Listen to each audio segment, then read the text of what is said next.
আচ্ছা, সেই ইমেলটা আমরা একটু পড়তে চাই। আমাদের এই ইমেলটি যেভাবে লিখেছেন সেভাবে আমি পড়ে শোনাচ্ছি।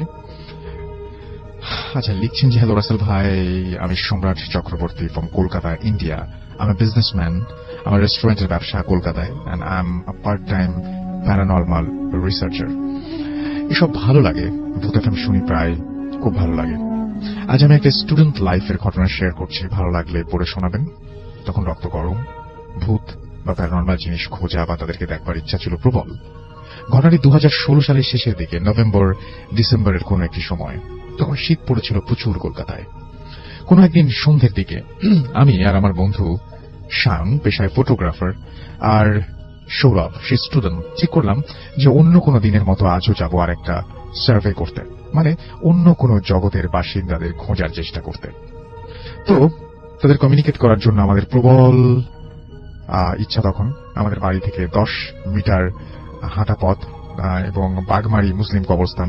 আমি সেখানে আগে একবার গেলেও ভেতরে যাইনি বেশি। যাই হোক, প্ল্যান মাফিক কাজ, কবরস্থান এবং তার গেটের সামনে আমরা তখন বিকেল 5:30। তিনজনেই প্রবেশ করলাম। গেটের গার্ড আঙ্কেল আমাকে চিনতেন ভালোভাবেই। তাকে হাসি মুখে ইশারায় সালাম জানাতেই সেও তাই করল। আমরা ভেতরের দিকে যাচ্ছি দেখে বাধা দিয়ে বলল, এখন তো সন্ধ্যা হতে চললো, ভেতরে যাস না? উত্তরে আমি বললাম, আমার কাজ তো সন্ধ্যার পরে। একগাল হাসি দিয়ে সেটা বললাম এবং আঙ্কেল কিছুটা বিড়বিড় করে বলল, বুঝলাম তিনি কিছু খুশি হলাম যে উনি আমার শুভাকাঙ্ক্ষী, মানে দোয়া করলেন এরকম কিছু একটা আর কি। তো আমরা ক্রমশ ভেতরের দিকে যেতে থাকি। প্রায় মাঝামাঝি সময় সৌরভ বলল, ভাই আমি আর যাব না এখান থেকে। আমি আর সায়ন অবাক হই, প্রায় একসাথে বলি, কেন? আমি মজা করে বললাম, ভয় পাচ্ছিস? সৌরভ কিছু বলল না, বলল চলো না। এবং সায়ন ভুরু কুচকে যা বলল যে একা যেতে পারলে যা। সৌরভ কিছু না বলে চলে গেল। আমরা ধীরে ধীরে গাছের আড়ালে মিলিয়ে গেল। আমি অবাক হলাম, আসার ইচ্ছে ছিল ওর সবচেয়ে বেশি। আমি 5-7 না ভেবে আর এগোতে গেলাম। তখন একবার ভেবেছিলাম যে ফিরে যাব, বাট তখনও আমাদের কাজ কিছুই উপলব্ধি করা হয়নি। তখন অন্ধকার, সন্ধ্যা 6টা। সবে প্রবেশ করেছি ব্লক 33-এ। ব্লকগুলি বেশি বড় নয়। শেষ প্রান্তে চোখ যেতেই দেখলাম গার্ড আঙ্কেল দাঁড়িয়ে আছেন। দূর থেকে অন্তত তাই লাগছিল। আমি হাঁক দিলাম, কাকা। কোনো উত্তর নেই। আরো কাছে এগোচ্ছি, সায়ন আমার সাথে। আমাকে ডেকেও সাড়া না পেয়ে ভাবলাম, ওটা কি কাকা নয় তাহলে? হাঁটতে হাঁটতেই ভাবছি সমস্ত। তখন মাথা এলো যে ব্লক 33-এ আসার জন্য আমার যে পাশ দিয়ে এসেছি ওটাই একমাত্র রাস্তা, আর আসার পথে কাকা আমাদেরকে অতিক্রম করেনি। তাহলে লোকটিকে?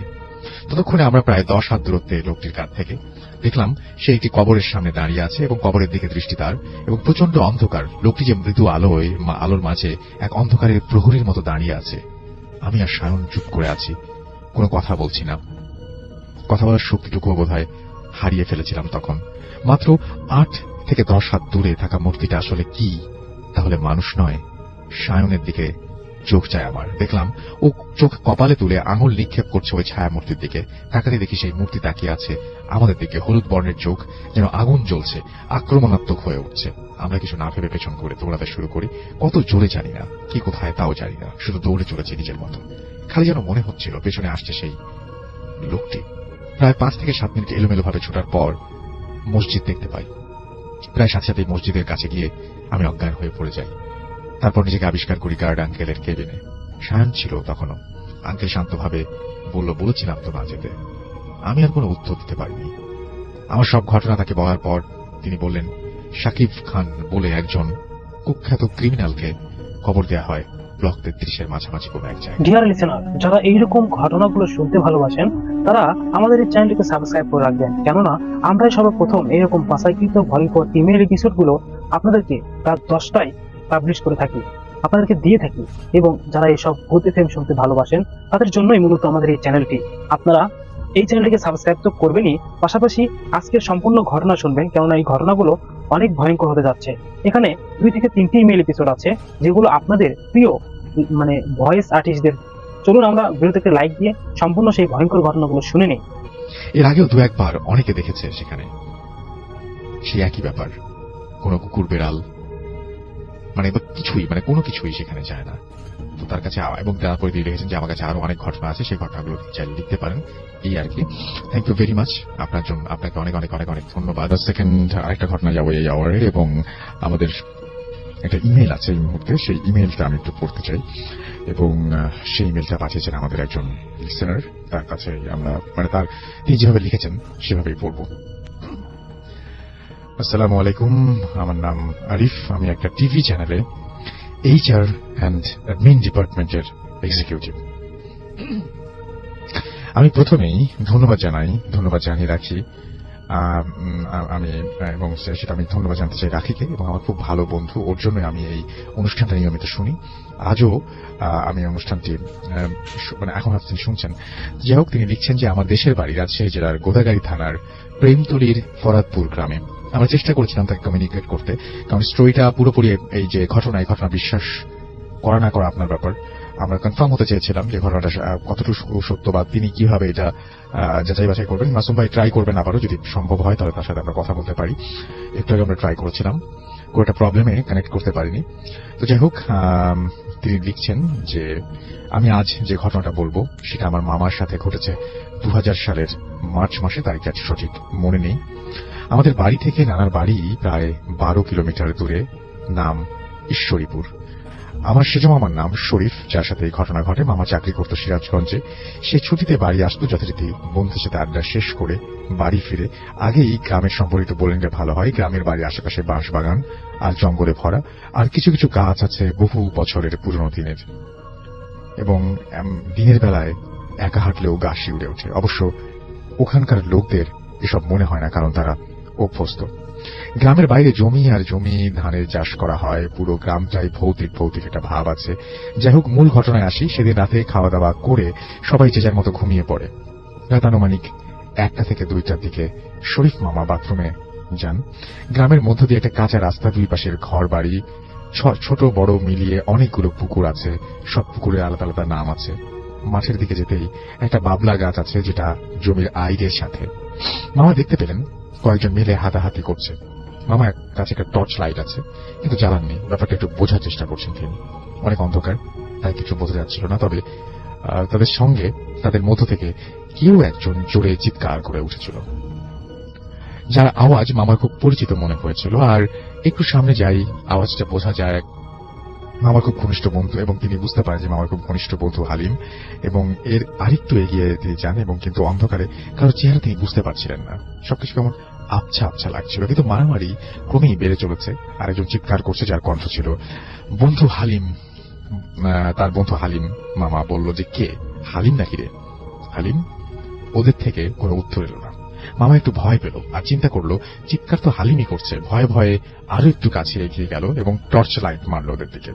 তারপর যা দেখলো তা দেখে মামা রীতিমতো ভয় পেয়ে গেল। দেখলো তার বন্ধু তো নয়ই, কিন্তু একজনের মাথা অর্ধেক মুখ আর অর্ধেক মাথা দিয়ে অনবরত ময়লা বের হচ্ছে। অন্য দুজনের চেহারা আরো ভয়ঙ্কর এবং অনেক নোংরা পোশাক। আর একজন পুরো মানুষটাই ছিল কেমন যেন ঘোড়ার মতন একটা আদলের। মামা আর সামনে না এগিয়ে পেছনে গিয়ে যাওয়ার চিন্তা করছিলেন। ততক্ষণে তার শরীর ভার অনুভব করছেন তিনি। তারপর সে সামনে না গিয়ে পেছনে ফিরেই জোরে জোরে পা চালাতে লাগলেন, এবং 8-10 ধাপ আসার পর সামনে দেখলেন ওই 4 জন জমির আইলে বসে এবার হাসাহাসি করছে। এবার মামা ভয় কাঁপতে লাগলেন এবং কিভাবে বাড়ি ফিরবেন সেটা ভাবতে লাগলেন, এবং ভাববার সময় আর কই। এবার ওরা একেবারে তার কাছে চলে এসেছে। ওদের মধ্য থেকে একজন লাইট মারলো কেন, মামা দিশা না পেয়ে জোরে চিৎকার দিয়ে বলল, কেউ আছো, আমাকে বাঁচাও। এরপর ইলেকট্রিসিটি শক খাওয়ার মতন একটা ব্যাপার হলো এবং মামা পড়ে গেলেন। তিনি বুঝলেন যে এই বুঝি আমি শেষ। তারপর আবারও কয়েকবার চিৎকার দিলেন। তারপর ওরা 4 জন মিলে মামাকে চিৎ করে শুইয়ে দিল এবং কি যেন খাওয়ানোর চেষ্টা করলো। 4 জন মিলে মামার সাথে অনেক ধস্তাধস্তি করে মুখের ভেতরে কিছু একটা ঢুকিয়ে দেয়। অনেক জোরে জোরে আওয়াজ করায় মামার ছোট চাচার ঘুম ভেঙে যায়। আমার ছোট নানা সে মনে করেছে যে চোর মনে হয়। ওখানে আমার নানারা 4 ভাই থাকতো, সবার আলাদা আলাদা বাড়ি আছে কিন্তু কাছাকাছি। নানা উঠে আরো কয়েকজন তার ভাই ভাতিজাকে নিয়ে টর্চ লাইট লাঠি এ সমস্ত নিয়ে চিৎকার করতে করতে সেদিকে আসে এবং হাঁটতে লাগলো, এবং গ্রামের কয়েকজন আওয়াজ পেয়ে তারাও একত্র হয়েছে। অনেক রাত, তারপর আবার গ্রাম। আস্তে আস্তে সেই আওয়াজও অনেক দূর থেকে শোনা যায়। একটু পরে জোরে একটা আওয়াজ আসলো। আওয়াজটা হলো তারা যেদিকে যাচ্ছিল হাতের বাম পাশে কিছু জমির মাঝখানে। সবাই টর্চ জ্বালিয়ে দেখে সেইখানে দৌড় দিল এবং দেখতে পেল যে কেউ একজন পড়ে আছে এবং কাতরাচ্ছে। সবাই মিলে যখন তার কাছে গেল, দেখলো শরীফ পড়ে আছে, তার মুখ দিয়ে রক্ত বের হচ্ছে, কিন্তু আশেপাশে কেউ নেই। তাকে জিজ্ঞাসা করা হলো, কি হয়েছে তোর? তুই এখানে কিভাবে এলি? বলতে পারলো না, তার জ্ঞানই ছিল না, কান্নাকাটি রোল পড়ে গেল। যাই হোক, তাকে সবাই মিলে বাড়ি নিয়ে আসা হলো এবং তার শরীরে অনেক ময়লা ছিল, পরিষ্কার করা হলো, কোনোভাবেই তার জ্ঞান আসছিল না। পরে রাতে তাকে মেডিকেলে নিয়ে যাওয়া হলো এবং উপায় না দেখে, মানে যোগাযোগ ব্যবস্থা খুব খারাপ ছিল। মামার ছোট চাচা নিজেও একজন কবিরাজ, সেও ভালো করে দেখলো এবং বলল যে মেডিকেলে নিয়ে লাভ নেই, অন্য উপায়ে চেষ্টা করতে হবে। একটু পরে ফজরের আজান হলো, নানা ঝাড় ফুঁক দিতে দিতে বেলা 11টার দিকে জ্ঞান আসলো, কিন্তু তিনি কোনো কথা বলতে পারছেন না, খেতে পারছেন না। আত্মীয় স্বজন সবাইকে খবর দেওয়া হয়েছে, আমি আম্মুকে নিয়ে সকালেই গিয়েছি সেখানে। এভাবে চলতে থাকে বেশ কিছুদিন। শুধু ফলের জুস ছাড়া আর কোনো কিছু খেতে পারতেন না। অনেক কবিরাজ দেখানো হলো, কোনো কাজ হলো না। সবাই বলল আমাদের সাধ্যের বাইরে। প্রতিদিন রাতে আমার বুকের সাথে 2 হাত চেপে ধরত আর মুখ দিয়ে রক্ত বের হতো। 2-3 জন লাগতো তার বুক থেকে হাত আলগা করার জন্য, আর রক্ত বের হতো এবং হাত যখন আলগা করা হতো তখন আর রক্ত বের হতো না। সে কোনোভাবেই বিছানা থেকে উঠতে পারত না। আরো কিছুদিন যাওয়ার পর মুখ দিয়ে রক্ত বের হওয়া বন্ধ হলো এবং একটু একটু হাঁটা শুরু করলো। একদিন বিকেলবেলা আমি মামাকে জিজ্ঞেস করলাম, মামা, আপনার সাথে কি হয়েছিল? মামা কোনোভাবেই কথা বলতে পারলো না, শুধু নির্বাক চোখে আমার দিকে তাকিয়ে রইল। আমি বললাম, আপনি না বললে আমরা কিভাবে বুঝবো আপনার সাথে কি হয়েছিল? মামা ইশারায় কলম আর খাতা চাইলেন। তারপর তার সাথে ঘটে যাওয়ার ঘটনাটা লিখে আমাকে জানালেন। তার আরো 15 দিন কেটে গেল। এখন এখানে সেখানে যেতে পারেন, ভারী খাবারও খেতে পারেন, কিন্তু কোনো কথা বলতে পারেন না। সেদিন শুক্রবার ছিল, ঈশ্বরীপুর মাঠে ফুটবল খেলা হচ্ছিল, সবাই খেলা দেখতে গিয়েছিল, মামাও খেলা দেখতে গিয়েছিলেন। খেলার এক পর্যায়ে মামাকে পাওয়া যাচ্ছিল না। যে জায়গায় বসে তিনি খেলা দেখছিলেন ওখানে তার স্যান্ডেল পড়ে আছে, কিন্তু মামা নেই। তারপর তাড়াতাড়ি করে সবাইকে জানিয়ে দেওয়া হলো এবং পরিচয় যারা পরিচিত আছে তারা সবাই খুঁজতে লাগলো। পুরো গ্রাম শেষ করে প্রখর রৌদ্র ছিল, সবাই ক্লান্ত, কিন্তু কোথাও পাওয়া গেল না। নানাদের বাড়ি থেকে 3-4 কিলোমিটার দূরে ফাঁকা মাঠের ভেতর পরিত্যক্ত একটা পুকুর পাড় ছিল। সেই পুকুর পাড়ে জঙ্গলে ভরা 3 জন আদিবাসী, যারা সাঁওতাল এবং তারা চাষ করছিলেন ওই সময়, তারা মামাকে চিনতে পারলেন এবং মামা পুকুরে পাড়ে পড়ে আছেন, শরীরে গোলাপ আর শাপলা ফুলের পাপড়িতে ভরা ছিল। তারা 3 জন কাঁধে করে নিয়ে আসেন বাড়িতে এবং সেদিন রাতেই মামার ঘুমেই কাটলো। পরের দিন বিকেলে মামাকে জিজ্ঞাসা করলাম, আপনি ওখানে কিভাবে গেলেন? আবারও খাতা কলম নিয়ে আসা হলো এবং আমি দেখতে পাই শুধু বাতাস অনুভব করছি আর বিয়ের মতো বাজনা বাজছিল। সবার সামনেই আমি শূন্যের উপর ভাসতে লাগলাম। আমি এক হাত পা দিয়ে ইশারা করলাম, কেউ আমাকে দেখতে পেল না। তারপর আমাকে উড়িয়ে নিয়ে কোথাও গেল এবং আমি বাসায় কিভাবে আসলাম কিছুই বুঝতে পারবো। এগুলো সব মামার কথা ছিল। এভাবে কেটে গেল আরো কিছুদিন। তারপর এক রাতে মামা একাই শুয়ে আছেন এবং বাড়ির দরজা জানালা সবকিছু বন্ধ। রাত আনুমানিক 1টা থেকে 1:30 মতো বাজে। হঠাৎ করে জানালা খুলে গেল। মামা কথা বলতে পারতো না বলে চিৎকার দিতে পারলো না, ভয়ে দৌড় দিল দরজা খোলার জন্য। ঠিক তখনই আওয়াজ আসলো যে, যদি বাঁচতে চাস তাহলে আমার কথা শোন। মামা থামলো এবং জানালার পাশে গিয়ে তাকালো এবং দেখলো যে বিশাল বড় বড় মুখ ভর্তি দাড়ি, সাদা পাঞ্জাবি পরা বিশাল দেহের এক দরবেশ দাঁড়িয়ে আছে। মামা ভয় থরথর করে কাঁপতে লাগলো। সে বলল, আমাকে ভয় পাস না, আমি তোকে বাঁচাতে এসেছি। মামা কোনোভাবে নিজেকে আর স্বাভাবিক করতে পারছিল না। সে দরবেশ বলল, আমি যেভাবে বলবো সেভাবে করলে তুই বেঁচে যাবি, আর যদি না পারিস তাহলে 6 মাসের মধ্যে তুই মারা যাবি। কোনো কবিরাজ ডাক্তার তোকে ভালো করতে পারবে না। মামা মাথা নাড়ল। ঠিক সে একটা পুকুরের ঠিকানা দিল। পুকুরের নাম বেদপুকুর। পুকুরের পাড়ে অনেক পুরনো গাছ আছে, বট গাছের মাঝখান দিয়ে তাল গাছ জোড়া লাগানো। ওইখানেই সেই দরবেশ থাকেন এবং বললেন যে অবশ্যই রাতে যাবি বলে অদৃশ্য হয়ে গেলেন। তারপর থেকে মামা সেই জায়গায় প্রতিদিন যেতে লাগলেন এবং সেই দরবেশ মামার সাথে দেখা করত। কিছুদিন যাওয়ার পর সে বলল, তোর গলায় ওরা একটা গাছের শেকড় ঢুকিয়ে দিয়েছে, ওটা বের করতে না পারলে 6 মাসের মধ্যে তুই মারা যাবে। তবে শেকড়টা বের করার একটা উপায় আছে। উপায়টা হলো কোন একজন মেয়েকে দরকার হবে এবং আমি কিছু জিনিস দেবো, যেভাবে বলবো সেভাবে করতে পারলে এই মুসিবত থেকে তুই রেহাই পাবি। তারপর আমরা কোন একজন মেয়েকে, যে কিনা অবিবাহিত, তাকে খুঁজতে শুরু করলাম এবং অবশেষে মামার অফিসের একটি মেয়ে, কেউ তো রাজি হতে চাচ্ছিল না, মামার অফিসের একটা মেয়ে রাজি হলেন এবং কোনো স্বার্থ ছাড়াই তাকে সিরাজগঞ্জ থেকে আনা হলো এবং দরবেশকে জানানো হলো। 2 দিন সময় নিল। 3য় দিন রাতে কিছু শেকড় ও চুল দিয়ে বালা তৈরি করে দিল। তারপর এই বালাটা সেই মামার বাম পায়ে বেঁধে রাখতে বললো 41 দিন। প্রতিদিন রাতে একটা করে তাকে বললো যে সে একটা তাকে সে যে ঘরে থাকবে সেই ঘরের বাইরে তাকে পাহারা দিতে হবে এবং 41 দিন পাহারা দিতে হবে। যে 4 জন গলায় শিকড় ঢুকে আছে শুয়ে আছে, তিনি বলেছেন যে ঘরের ভেতরে শুয়ে থাকবি আর মেয়েটা পায়ের কাছে পাহারা দেবে। যে 4 জন গলায় শিকড় ঢুকে দিয়েছিল ওরা বিভিন্ন রূপ ধারণ করে এসে ভয় দেখাবে, কিন্তু তোদের কিছু করতে পারবে না বলে, আর যদি পালাটা খুলে ফেলে তাহলে দুজনেই মারা যাবি। তারপর মেয়েটির সবকিছু ভালো করে বুঝিয়ে দেওয়া হলো মেয়েটিকে, এবং শুরু হলো 41 দিনের সাধনা। একটা ঘরের মধ্যে তাদেরকে রেখে অপেক্ষা করতে লাগলো তারা, এবং একটা সময় কেউ কেউ মাঝে মাঝে ঘুমিয়েও গেল। দরবেশের নিয়ম ছিল মেয়েটি 2 বার বের হতে পারবে, এর বেশি নয়। হঠাৎ 2টার দিকে মেয়েটি চিৎকার করে বাইরে বেরিয়ে এলো, এবং ওখানে নানি মামিরা ছিল। তারা জিজ্ঞেস করলো কি হয়েছে। সে বলল ভয়ঙ্কর কেউ একজন আসলো এবং পায়ের বাড়াটা খুলতে বলল। চেহারাটা অনেক বিশ্রী ছিল এবং তার শরীর অনেক ময়লা, কথাগুলো বলছিল আর কাঁপছিল। আমরা তাকে বুঝালাম, তোকে যে যতই ভয় দেখাক না কেন ওরা কিছু করতে পারবে না, আমরা সবাই দরজার পাশে আছি, কেউ ঘুমাচ্ছি না, আমরা তোর সাথে আছি। এভাবেই চলতে থাকলো সাধনা, এবং প্রতি রাতেই অনেক ভয় পেত সব ওরা দুজন, এবং সবাই ভয় পেত। এবং শেষ রাত্রে অনেক ভয়, মানে শেষ রাতে কখনো সাপ, কুকুর, বাঘ এই সমস্ত দেখতো, গলাকাটা মানুষ, আরো অনেক ভয়ঙ্কর কিছু তারা দেখতো। 41 দিন সফলভাবে পার করার পর মামা সেই দরবেশের কাছে গেল। এবার সে একটা তীর ধনুক দিল, পায়ের বালা দিয়ে তীরটা পেঁচিয়ে দিল, আর একটা পুকুরের ঠিকানা দিল। পুকুরের পাড়ে শনিবার রাত 12টার পর যাবি, এবং কিছুক্ষণ পর দেখবি যে 4 জন ভয়ঙ্কর রূপ নিয়ে তোর দিকে আসছে, মানে উনি বলছেন আর কি। এবং তারপরে তাকে লক্ষ্য করে সেই তীরটা ছুটতে হবে, এবং তীরটা অবশ্যই গায়ে লাগতে হবে, কোনোভাবে মিস করা যাবে না। এবং শনিবার রাতে দরবেশের কথা মতো সেই পুকুর পাড়ে মামা গেলেন, এবং নির্দিষ্ট সীমানা থেকে গেলেন, এবং মামা একাই গিয়েছিলেন। প্রায় 1.5 ঘন্টা পরে যখন দেখলেন যে পুকুরে আগুনের গোলার মতো আকাশের দিকে 4-5টা সেকেন্ড পরে সেই আগুনের গোলা মিলিয়ে গেল, এবার জোরে আল্লাহু আকবার বলে চিৎকার শুনতে পেলেন তিনি, এবং শুনতে পেলাম আমরা, মানে যারা দূরে ছিলেন তারা সবাই শুনতে পেলেন। এবং আল্লাহু আকবার বলে খালি একটা শব্দ শোনা গেল, এবং পুকুরে পাড়ে সবাই দৌড়ে গেল, এবং গিয়ে দেখলো যে মামা পড়ে আছে, তার মুখ দিয়ে অল্প কিছু রক্তের ছোপ বের হচ্ছে, এবং শিকড়টা গলায় যেটা ঢুকিয়েছিল সেটা বের হয়ে আছে। মামাকে ডাক দিতে মামা পানি চাইলো। খাওয়ার পর সবাই মিলে ধরাধরি করে আমরা বাসায় নিয়ে গেলাম, এবং তখন আস্তে আস্তে কথা বলতে পারছিলেন মামা। পরের দিন দুপুরের পর থেকে তিনি ভালো করেই কথা বলতে শুরু করলেন। তারপর কয়েকদিন যাওয়ার পর মেয়েটি বাবা মাকে জিজ্ঞাসা করা হলো যে এই কাজের বিনিময়ে আপনারা কি চান, এবং মানে তারপর তারা কিছু চাননি। তারা বললেন যেহেতু আমার মেয়ে এখনো অবিবাহিত, তারা বিয়ের প্রস্তাব দিলেন, এবং তাদের এবং মামা মামির দুজনের সম্মতিক্রমেই তাদের বিয়ে হয়, এবং বর্তমানে তারা 1 ছেলে 2 মেয়েকে নিয়ে সুখী আছেন। শেষ করার আগে আপনাদের সবারকে জানিয়ে রাখি যে আপনাদের সবাইকে আরো একবার ধন্যবাদ, এবং আশা করছি যে এই ঘটনাটি সবার ভালো লাগবে। এই ছিল ঘটনা। আমরা এখন সরাসরি পরবর্তী ইমেইলে যাব। নমস্কার রাসেল ভাই, আমি সবসময় ভালোর দলে, তাই জানতে চাইলাম না আপনি কেমন আছেন।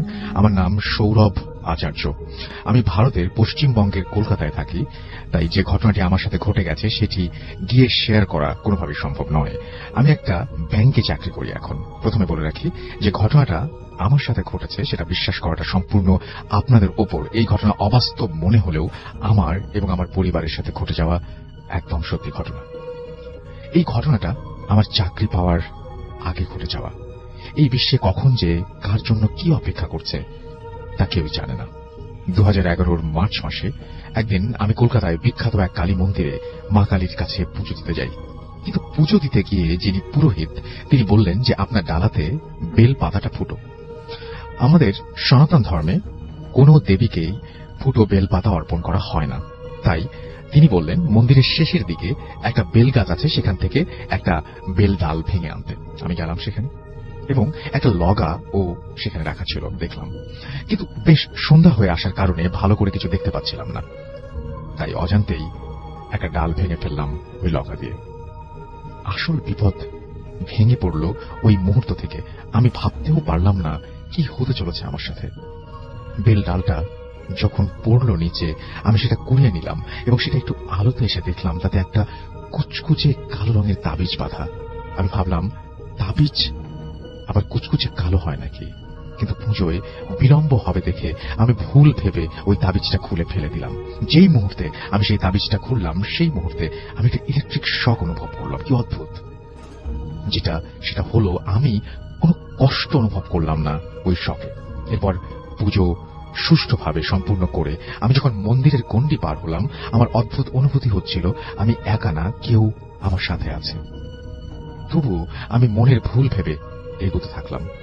আমার বাড়ি পৌঁছতে হলে একটা মাঠ পেরোতে হবে, সেই মাঠ 5 মিনিট পর আমার বাড়ি। মাঠে এলাম, মাঠ তখন ফাঁকা। ঘড়িতে দেখলাম রাত 8টা বাজে। মাঠ পেরোনোর উদ্দেশ্যে রওনা হলাম। মাঠ পেরোতে 1 মিনিটও লাগে না, কিন্তু সেদিন অনেক সময় লাগছে। ভালো করে দেখলাম আমি মাঠের মাঝে এসে হাঁটছি, কিন্তু আগে এগোচ্ছি না। হঠাৎ মনে হলো পেছনে তাকাই, আর তাকিয়ে দেখলাম একটা ছায়া, তার হাত পা কিছু নাই, চোখের জায়গায় খুব লাল কিছু একটা। আমার বুঝতে বাকি রইল না যে আমার সাথে কি ঘটতে চলেছে। আমার শরীর ঘামতে শুরু করলো। আমি পেছনে তাকিয়ে দেখি ছায়ামূর্তিটির অবস্থান একই জায়গায়। কোনো পথ না দেখে আমি মনে ইষ্ট মন্ত্র জপ করতে লাগলাম। হঠাৎ পায়ে অদৃশ্য বাঁধন ছেড়ে গেল এবং আমি দৌড়তেই পেছনে তাকিয়ে দেখি ছায়ামূর্তি একই স্থানে দাঁড়িয়ে আছে। দৌড়াতে দৌড়াতে বাড়ি এসে কলিং বেল বাজিয়ে সেন্সলেস হয়ে যাই। পরদিন সকালে উঠে দেখি সবাই আমায় ঘিরে আছে। কি হয়েছে জানতে চাওয়ার পর সব ঘটনা খুলে বলি, কিন্তু সেই তাবিজটার ব্যাপারটা সবার মনে খটকা বাঁধিয়ে দেয়। তখন আমাকে এক ফকির বাবার কাছে নিয়ে যাওয়া হয়। আমি যখন সেই ফকির বাবার কাছে যাই, কিছু না শুনেই তিনি আমায় দেখে বললেন, এই জিনিস কোথা থেকে জুটলো তোর কপালে? তখন তিনি আমাকে কিছু একটা বললেন, যেটা হচ্ছে আরবি ভাষায় কিছু একটা বলেছিলেন, এবং আমার দিকে ফু দিয়ে বললেন যে এবার গেছে, কিন্তু আবার আসবে। তখন আমার বাবা সেই ফকির বাবাকে বললেন, কি গেছে, কিসের কথা বলছেন আপনি? তখন তিনি বললেন, এক ছায়ামূর্তি আছে আমার সাথে, যা খালি চোখে আমরা দেখতে পাচ্ছি না। তখন আমার মুখে সব বিবৃতি শুনে তিনি বললেন, ওই তাবিজ কোনো সাধারণ তাবিজ নয়, ওই তাবিজের সাথে এক নৃশংস আত্মা বাঁধা ছিল, আর সে আমাকে মেরে ফেলবে, কারণ ওই আত্মার ধারণা আমার জন্যই নাকি তাকে ওখানে বন্দী থাকতে হয়েছে। তিনি বললেন, এই আত্মাকে বশ করা তার পক্ষেও নাকি সম্ভব না। তিনি এক জায়গায় এক ব্যক্তির নাম দিলেন এবং সেখানে গেলে উপায় হবে বলে দিলেন।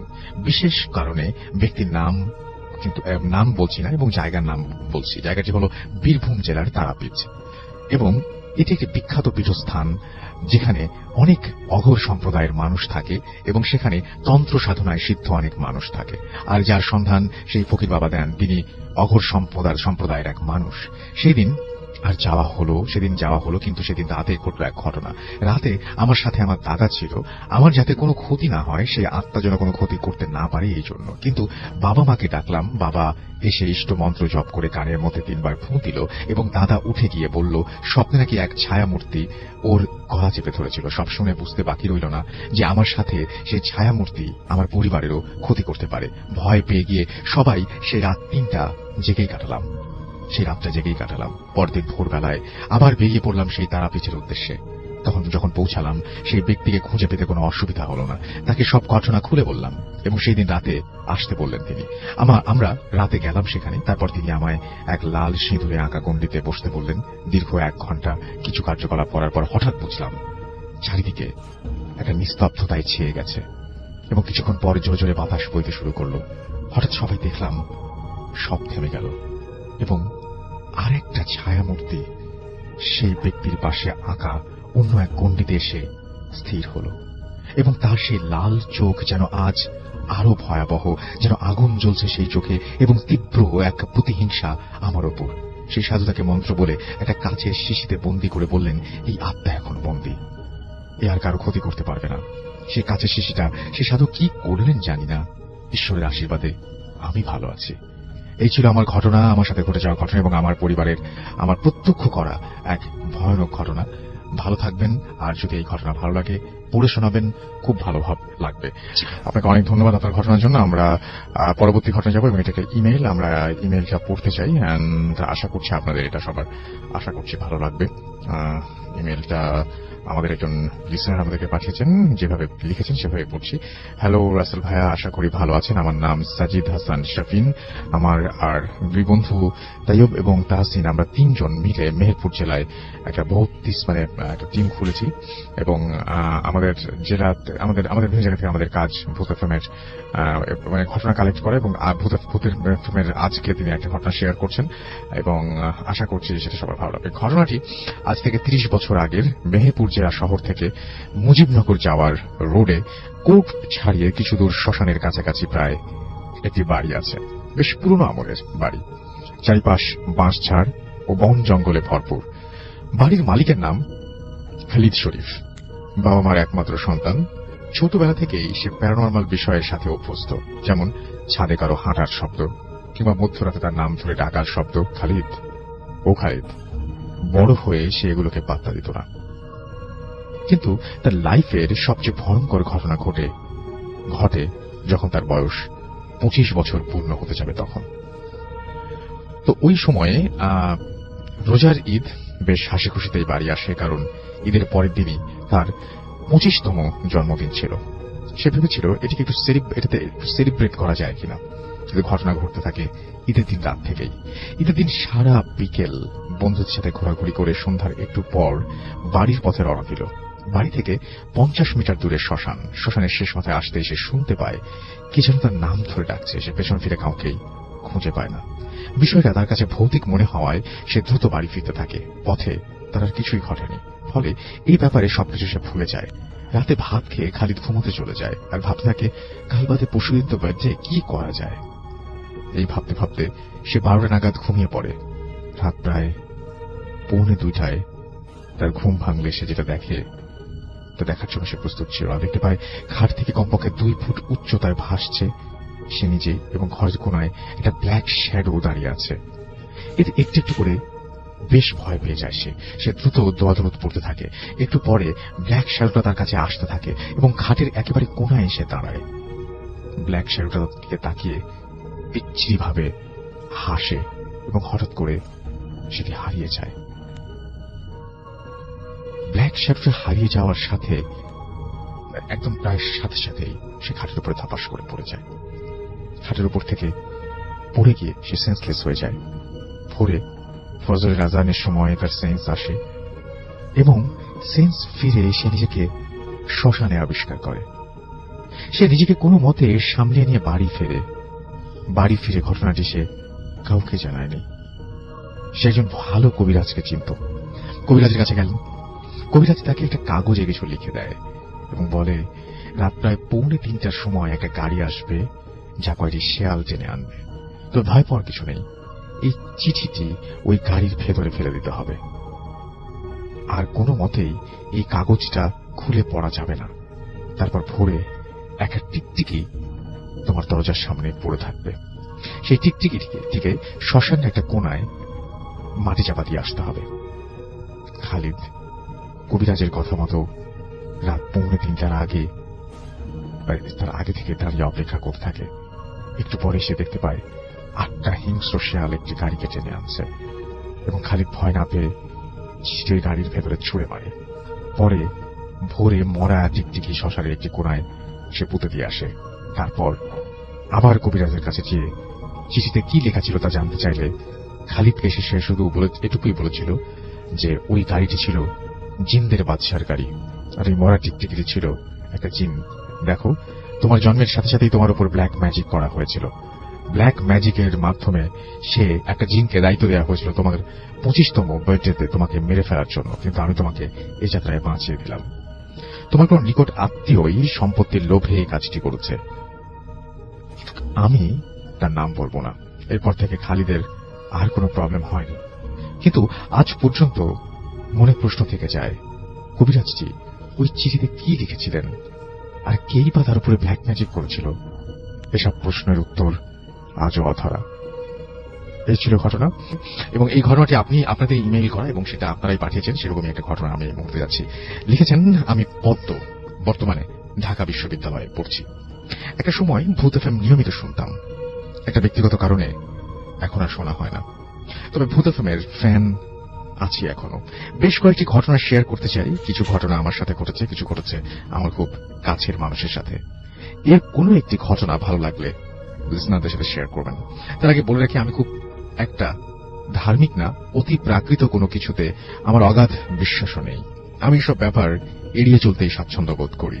যে ঘটনাগুলো আজকে শেয়ার করছি তা আমার জীবনে ঘটে যাওয়া বা কারো কাছ থেকে শোনা নিছক কিছু ঘটনা হিসেবেই বর্ণনা করছি। আমার কাছে এসব ঘটনার কোনো ব্যাখ্যা ছিল না বলে আমি এগুলোকে অতি প্রাকৃত হিসেবে ধরে নিচ্ছি। শ্রোতাদের কেউ যদি এগুলোর কোনো ব্যাখ্যা দাঁড় করাতে পারেন আমি তাতে খুশি হব। সম্ভবত আমার জীবনে ঘটা সর্বপ্রথম অতি প্রাকৃত ঘটনা, যদিও বলছি আমার সাথে ঘটা, আসলে সেই ঘটনার কিছুই আমার মনে নেই, কারণ আমার বয়স তখন 2-3 বছর হবে। তাই বলা যায় পুরো ঘটনার সাক্ষী আমার বাবা মাই। ঘটনাটি শুনেছি আমার এক আন্টির কাছ থেকে। আমার বাবা মা আমাকে কখনো এই ঘটনাটি জানাননি। এর পেছনে দুটো কারণ থাকতে পারে।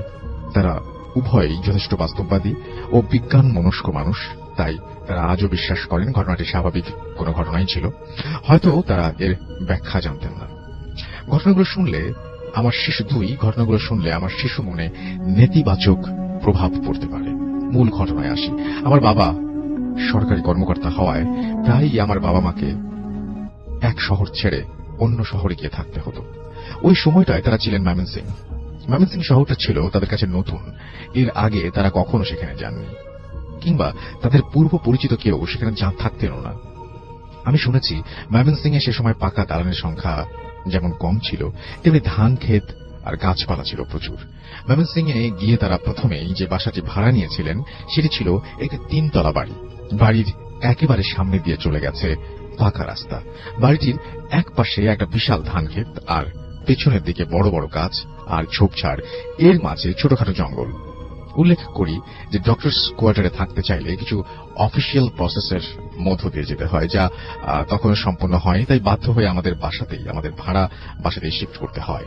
বাবা মা আর আমি সেই ফ্ল্যাটেই থাকতে লাগলাম।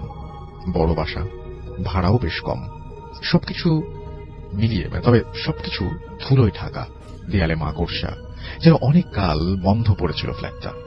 প্রথম কয়েকদিন কাটে ভীষণ ব্যস্ততায়। দ্বিতীয় দিন বাবার ডিউটিতে চলে যান। মা একটা ঝাঁটা বা বারুন বা ব্রুম যেটাই বলেন না কেন সেটা নিয়ে মাকড়সের জালগুলো দেয়াল থেকে ঝেড়ে ফেলতে শুরু করেন। হঠাৎ লক্ষ্য করলেন ঘরটির একটি কোণায় সিলিং এর কাছাকাছি স্থানে দেয়ালের উপর ছোট একটা জিনিস সাঁটানো। মা ঘষে ওটাকে তুলে ফেললেন। দেখলেন ওটি আসলে দুটো স্কচ টেপের টুকরো দুটো ক্রস করে দেয়ালে লাগানো ছিল।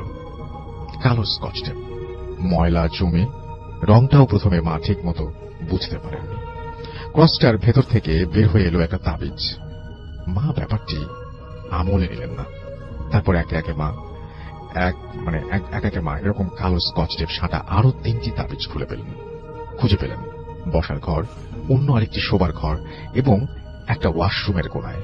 মা লক্ষ্য করলেন ওই 4টি তাবিজ পুরো ফ্ল্যাটের 4টা কোণায় লাগানো, সবগুলো দেয়ালে সাঁটানো ছিল একইভাবে। তিনি ব্যাপারটা খুব একটা গুরুত্ব দিলেন না এবং তাবিজগুলো তিনি ময়লার ঝুড়িতে ফেলে দিলেন। এসবে আমার বাবা মার কোনো বিশ্বাস ছিল না। এই ঘটনার অনেক কাল পরে মা বুঝতে পেরেছিলেন ঘটনার শুরু মূলত সেদিন থেকেই। নতুন বাসায় মা আমাকে নিয়ে এক ঘরে ঘুমাতেন, আর বাবা রিডিং রুমের এই ঘুমানোর ব্যবস্থা করে নিয়েছিলেন। সেদিন মাঝরাতে বাবা তার রিডিং রুম থেকে হঠাৎ ওয়াশরুমে ঝপ করে অনেকখানি পানি ফেলার শব্দ পেলেন। মা তখন শোবার ঘরে আমাকে নিয়ে ঘুমাচ্ছেন। প্রথমত বাবা ভাবলেন মাই বোধহয় ঘুম ভেঙে উঠেছেন। পরক্ষণেই বাবার মনে পড়ল মায়ের ঘুম খুব গাঢ়। একবার ঘুমালে তিনি সকাল হওয়ার আগে ঘুম থেকে ওঠেন না। চোট নাকি, এই ভেবে তিনি দ্রুত ছুটে যান ওয়াশরুমের দিকে। আর তখনই দুমদাম শব্দ, যেন খুব বড় আর অত্যধিক ওজনের কেউ একজন দৌড়ে চলে গেল। শব্দটা বারান্দা পর্যন্ত গিয়ে থেমে যায়। আমার বাবা খুব সাহসী মানুষ, তাই মাকে তিনি ব্যাপারটা না জানিয়ে নিজেই এর ব্যাখ্যা বের করার চেষ্টা করতে লাগলেন। এরপর প্রতি রাতেই এরকম দৌড়ানোর শব্দ, টয়লেটে পানি ঢালা, রান্নাঘরে ঝনঝন শব্দ ক্রমাগত চলতে লাগলো। কিন্তু বাবা খুবই আশ্চর্য হলেন যখন লক্ষ্য করলেন মাঝরাতে তার ফ্ল্যাটে এত শব্দ হওয়ার পরও নিচের ফ্ল্যাটগুলো থেকে কমপ্লেইন আসত না। এদিকে হঠাৎ একদিন সকালে বাবা চা যখন খাচ্ছিলেন, মা খুব বিরক্ত হয়ে বলে ওঠেন, উফ, আর পারি না তোমাকে নিয়ে, কতবার বলেছি রাতে বিস্কিট খেলে কৌটার ঢাকনাটা ভালোভাবে চাপ দিয়ে আটকাবে। প্রায়ই দেখি কৌটার ঢাকনা ঠিক মতো লাগানো নেই। ইস, 1 টিন বিস্কিট বাতাস ঢুকে সব শেষ। বাবা চা রেখে কিছুক্ষণ মায়ের দিকে তাকিয়ে বললেন, সব গুছাও, বাসা চেঞ্জ করব। মা তো অবাক, সে কি অ্যাডভান্স না দেয়া আছে? আর এখন মাসের মাঝখানে বাসা পাবো কোথায়? বাবা বললেন, খুঁজে দেখছি। এটা নিয়ে বাবা মায়ের মধ্যে এর বেশি আর আলোচনা হয়নি। বাবা হন্যে হয়ে বাসা খুঁজতে লাগলেন। এদিকে একদিন রাতে আমি আর মা মশারি টাঙিয়ে যখন ঘুমাচ্ছিলাম, হঠাৎ আমার বাবার ঘুম ভেঙে যায়। আমি দেখতে পাই বাবা আমাদের খাটের পাশে দাঁড়িয়ে আছেন, গায়ে জামা নেই, লুঙ্গি পরা, এক হাতে আমার স্কুল ব্যাগ, যেটি আমি ঢাকায় থাকাকালীন সময়ে আমার নার্সারি স্কুলে নিয়ে যেতাম, আর অন্য হাতে আমার পানির পথ। বাবা হাত পা চারিদিকে মেলে দাঁড়িয়ে আছেন, সিলিং এর দিকে মুখ করে। আবছা আলোয় তাই দেখছিলাম আমি, এবং প্রচন্ড ভয় করতে লাগলো। মাকে ডাকবো না, খাট থেকে নেমে গিয়ে বাবার কাছে গিয়ে জিজ্ঞেস করব বাবা কি চায়, বুঝতে পারছি না। আমি মশারিটা তুলতেই হঠাৎ মা আমার হাত চেপে ধরে আমাকে দেয়ালের সাইডে নিয়ে নিজে আমার পাশটাতে দেয়ালের দিকে মুখ করে শুয়ে আমাকে কোলের মধ্যে চেপে ধরে রাখেন এবং বিড়বিড় করে কি যেন বলতে লাগেন। আমার প্রশ্ন হলো, তাহলে মাও কি দেখেছেন জিনিসটা? আমি এক সময় ঘুমিয়ে পড়ি। পরের দিন সকালে মা বাবাকে জিজ্ঞেস করেন, শরীর তো খারাপ মনে হচ্ছে, সারা রাত ঘুমোনি? মা কিছু বললেন না, কিন্তু আমি বলে দিলাম। বয়সের তুলনায় দ্রুতই কথা বলতে শিখেছিলাম, তাই সব কথা গুছিয়ে বললাম। মা আমাকে থামাতে চেষ্টা করলেন, কিন্তু বাবা পাত্তা না দিয়ে পুরো কথাটা মনোযোগ দিয়ে শুনলেন।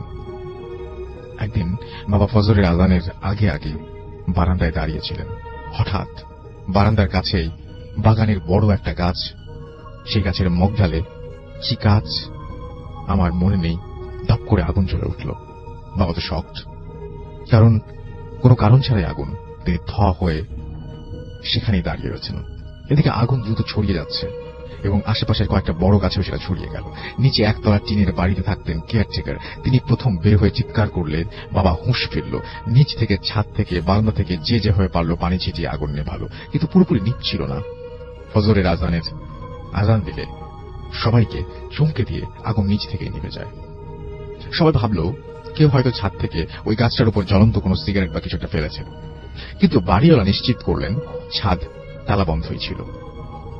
তিনি ছাড়া আর কেউ ছাদের চাবি কারো কাছে নেই। সবকিছু যখন খুব বেশি রহস্যময় হয়ে উঠছিল, তখন হঠাৎ একদিন আমাদের বাসায় এসে হাজির হন এক ভদ্র মহিলা। আমাদের আগে তিনিও তার পরিবার ওই ফ্ল্যাটটাতে ভাড়া থাকতেন, তাও বেশ অনেক বছর আগে। তিনি এসেছিলেন আমাদের বাড়িওয়ালার সাথে দেখা করতে। ওপরতলায় একজন ডাক্তার থাকেন। এই খবর পেয়ে তিনি আমাদের বাসায় আসেন। বাবার সাথে তার একটা সমস্যা নিয়ে আলোচনাও করেন।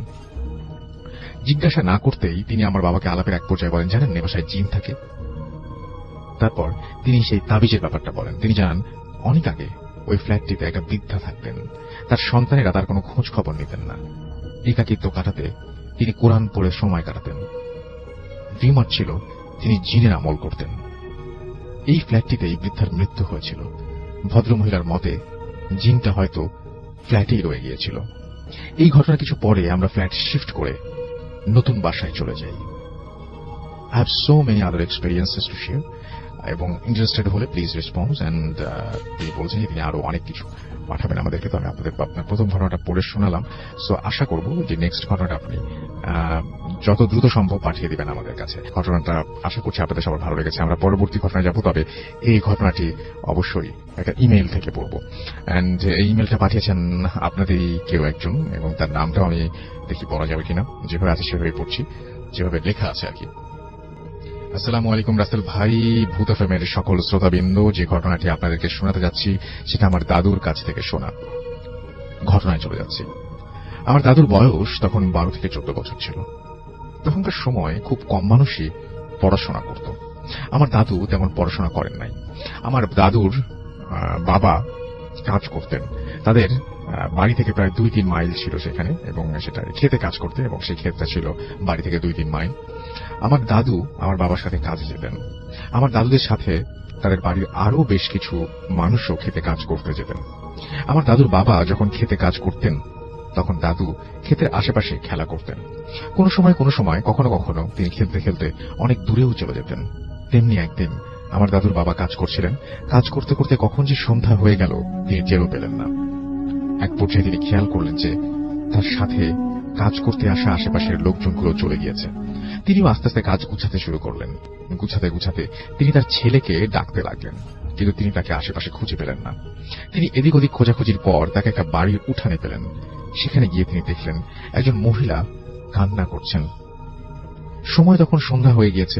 মহিলাটিকে কান্না করার কারণ তিনি জিজ্ঞেস করলেন এবং জানতে পারলেন যে তার স্বামী মারা গিয়েছে, এবং তখনকার সময় নাকি একটা বাড়ি থেকে আরেকটা বাড়ি দূরত্ব অনেক দূরে ছিল, আর মহিলাটির বাড়ির আশেপাশে কোনো বাড়িও ছিল না। তখন আমার দাদুর বাবা মহিলাটিকে বললেন যে আগুন নিয়ে লাশটার পাশে বসে থাকার জন্য, এবং কোনো অবস্থাতেই যেন লাশটিকে একা ফেলে না যান তিনি। এই বলে আমার দাদুর বাবা এবং আমার দাদু তাদের বাড়ি থেকে চলে আসলেন অন্যান্য লোকদের ডেকে আনার জন্য। আসল ঘটনাটা ঘটল ওনাদের চলে আসার পর। মহিলাটি হ্যারিকেন নিয়ে বসেছিলেন। হঠাৎ তিনি একজন লোকের আওয়াজ শুনতে পেলেন। তিনি জিজ্ঞাসা করলেন কে। লোকটি বলল একজন লোক রাস্তায় যাওয়ার সময় ওনাকে বলেছেন যে এখানে একজন লোক মারা গিয়েছে, তাই তিনি সাহায্য করার জন্য এসেছেন। লোকটি মহিলাকে বললেন উনি যেন অন্য রুমে গিয়ে বসেন। মহিলাটিও অন্য রুমে গিয়ে বসলেন। কিছুক্ষণ পর মারা যাওয়া লোকটির রুমে রাখা ছিল যে রুমে, সেই রুম থেকে হঠাৎ করে অন্যরকম আওয়াজ আসতে শুরু করলো, কেমন যেন হাড় ভাঙার মতো একটা আওয়াজ। মহিলাটি ভয় পেয়ে গেলেন। তিনি বেড়ার ফাঁক দিয়ে কি হচ্ছে দেখার জন্য ওই ঘরে গেলেন, মানে দেখার চেষ্টা করলেন। তখন তিনি দেখলেন যে লোকটি সাহায্য করতে এসেছিল তার সারা শরীরে শুধু চোখ, একটি মানুষ, তার সারা শরীরে চোখ। এই দৃশ্যটি দেখে তিনি প্রচন্ড ভয় পেয়ে যান। ভয়ে তিনি বাইরে চলে আসেন এবং চিৎকার করতে শুরু করলেন। আল্লাহর অসীম রহমত, ততক্ষণ আমার দাদুর বাবাও আরো কিছু লোক নিয়ে চলে এসেছেন। তারা মহিলাটির আওয়াজ শুনে এক প্রকার দৌড়ে তাড়াতাড়ি মহিলাটির কাছে এসে জিজ্ঞাসা করলেন কি হয়েছে। তখন মহিলাটি বললেন তিনি যাওয়ার পর একজন লোক এসেছিল তার কাছে এবং পুরো ঘটনাটি তিনি বললেন এবং তিনি বললেন যে কি কি ঘটেছিল। যাই হোক, আমার এবং তিনি সেই ঘটনাটি বলার পরে তিনি বলেন সবাই সে তাকে খুঁজতে গেল এবং গিয়ে দেখলো যে ওখানে কেউ নেই, লাশটি অর্ধেক নেই, মাথা বুক থেকে বুক পর্যন্ত আছে। এই দৃশ্যটি দেখে সবাই ভয় পেয়ে যান এবং এরপর সিদ্ধান্ত হলো যে লাশটিকে এখনই কবর দেওয়া হবে।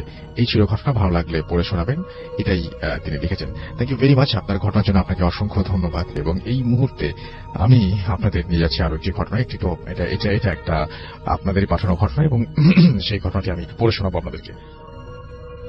তো আমি সরাসরি ঘটনায় চলে যাচ্ছি। ঘটনা যেভাবে লিখেছেন ঠিক সেভাবেই পড়ছি। আসসালামু আলাইকুম রাসেল ভাই, কেমন আছেন জিজ্ঞেস করবো না, জানি আপনি ভালোর দলে। আমি ভূত এফএমের একজন নিয়মিত শ্রোতা। আমার কাছে অনেকগুলো ঘটনা আছে যা অনেকদিন যাবৎ ভূত এফএমে পাঠাবো ভাবছি, কিন্তু সময়ের অভাবে সম্ভব হয়ে উঠছিল না। কিন্তু আমার বন্ধুর উৎসাহ এবং অনুপ্রেরণায় লিখে পাঠালাম, ঘটনাগুলো পড়ে শোনাবেন। ঘটনাটি বরিশালের বরগুনা জেলার সঙ্গত কারণে আমি এলাকা এবং এলাকার নাম উল্লেখ করছি না। এটা 1990 সালের দিকের ঘটনা, যখন কিনা আমি পৃথিবীর আলো দেখতে পাইনি। কিন্তু পরবর্তীতে আমি আমার কাজিনের কাছে শুনি ঘটনাটি ঘটেছিল আমার মায়ের সাথে, আমার বাবার প্রথম স্ত্রী, যিনি বিয়ের 40 দিন পর মারা যান। তবে তার মৃত্যু হয়েছিল খুবই অস্বাভাবিকভাবে। বলে রাখা ভালো রাসেল ভাই, তার উপর জিনের আসর ছিল। বিয়ের আগের দিন তিনি 10টা মেয়ের মতো স্বাভাবিক ছিলেন, কিন্তু বিয়ের পর থেকেই তিনি অদ্ভুত আচরণ শুরু করেন। যেমন মাঝে মাঝে তিনি অন্য একটা কণ্ঠে কথা বলতেন, এমনকি নারিকেল গাছ সহ বিভিন্ন আকারের গাছের উপরে উঠে তিনি যে কোনো সময় বসে থাকতেন, যে স্বাভাবিক না। এবং এত বড় উঁচু গাছে এমনিতেই কারো ওঠাও সম্ভব না। এমনিভাবে কিছুদিন চলার পর হঠাৎ একদিন গোসল করতে যান তিনি এবং তার রুমে ঢুকে দরজা জানালা সব বন্ধ করে দেন। তিনি দেখেন যে দাদা দাদি সহ পরিবারের সবাই মনে করেছেন হয়তো বা তিনি কাপড় চেঞ্জ করার জন্য বা গোসল করতে ভেতরে ঢুকেছেন। এভাবে কয়েক ঘন্টা পার হওয়ার পরেও উনি বের হন না, এবং যখন বের হচ্ছে না তখন তাকে অনেক ডাকার পরেও এবং কোনো শব্দও আসছে না, তখন তারা সবাই দরজা ভেঙে ভেতরে ঢুকে দেখলেন যে আমার সেই মা, অর্থাৎ আমার বাবার প্রথম স্ত্রী, তিনি গামছা পেঁচিয়ে দুই দিকে দুই হাত দিয়ে শক্ত করে দাঁড়িয়ে আছেন। দেখে মনে হচ্ছে আমার চাচি দৌড়ে গিয়ে তার গলা থেকে গামছাটা খোলার চেষ্টা করলেন। আচ্ছা, এবং তাকে দেখে মনে হচ্ছিল তিনি নিজের গলায় একটা গামছা পেঁচিয়ে ধরে গামছার দুই দিকে দুই হাতটা দিয়ে শক্ত করে ধরে দাঁড়িয়ে আছেন। এবং আমার চাচি সেটা খুলে ফেলেন এবং খুলে ফেলার পর তার হাত সাথে মাটিতে ফ্লোরে পড়ে গেল এবং সাথে সাথে ডাক্তার দেখা হলো। যেহেতু শ্বাস প্রশ্বাস বন্ধ ছিল, ডাক্তার বললেন যে উনি মারা গেছেন। তাই যথারীতি ওনার দাফন কাফনের ব্যবস্থা করা হলো এবং ওনার বাড়ির পাশের এক পুকুর পাড়ে ওনাকে কবর দেওয়া হলো। উনি মারা যাবার 3 দিন পরে ওনার ভাই, অর্থাৎ আমার মামা, আমার দাদাকে এসে বলছেন যে আমার বোন মারা যায় নাই, ও প্রতিদিন আমার সাথে আমাদের বাড়ির তাল গাছ তলায় দেখা করে আর আমাকে বিভিন্ন রকমের ফ্রুটস খেতে দেয়। এই কথা শুনে আমার দাদা ওই এলাকার একজন কবিরাজের সাথে পুরো ঘটনাটা খুলে বলেন এবং ওই কবিরাজ জিন বশ করতে পারতেন এবং তিনি জিন দ্বারা গঠিত সমস্যার সমাধানও করতে পারতেন। সবকিছু শোনার পরে ওই কবিরাজ হুজুর আমার দাদুকে বলেন যে ওনার কবরটা খুঁড়তে এবং লাশ আছে কিনা দেখার জন্য এবং তার কথা মতো কবর খোঁড়া হলো। কিন্তু আশ্চর্যের বিষয়, কবরের ভেতরে বাঁশ চাটাই এক কথা সবই ছিল, শুধু সেই লাশটি নেই, অর্থাৎ আমার মায়ের মরদেহটি নেই। এটা দেখার পর ওই কবিরাজ দাদাকে বললেন যে উনি মারা যায়, আচ্ছা উনি ঠিক ওনাকে জিনটা উঠিয়ে নিয়ে গেছে এবং যদি কিনা ওনার এবং ওনার কিছু প্রসেস বললেন এবং সেই প্রসেসে বললেন যে যদি কেউ একজন ওনার জানাজার নামাজ যদি ঠিক মতন হতো বা জানাজার নামাজ যদি ওনার বাবা উপস্থিত থাকতেন তাহলে হয়তো জিনটা এটা করতে পারতেন না, এরকম একটা ব্যাপার বলেন। এবং আশ্চর্যের বিষয় হচ্ছে যে আমার মা এখন তার পরিবারের সবার সাথে, বিশেষ করে তার ভাইয়ের সাথে প্রায় বিভিন্ন সময় দেখা করতে আসেন এবং এভাবে দেখা দিয়ে যান এবং সবাই তারা মনে করেন যে তিনি হয়তো মারা যান নাই। এরকম একটা ব্যাপার, খুবই অদ্ভুত একটা ঘটনা। এবং আমি চেয়েছিলাম, শিহাব লিখেছেন এই ঘটনাটি, শিহাব যদি সম্ভব হয় আমি কোনো একটা দিন শিহাব আপনাকে নেক্সট উইকে হতে পারে হয়তো ফোন দিব, এবং ফোনে আপনি ব্যাপারটা আরো বিস্তারিত হয়ে বুঝিয়ে বলতে পারবেন।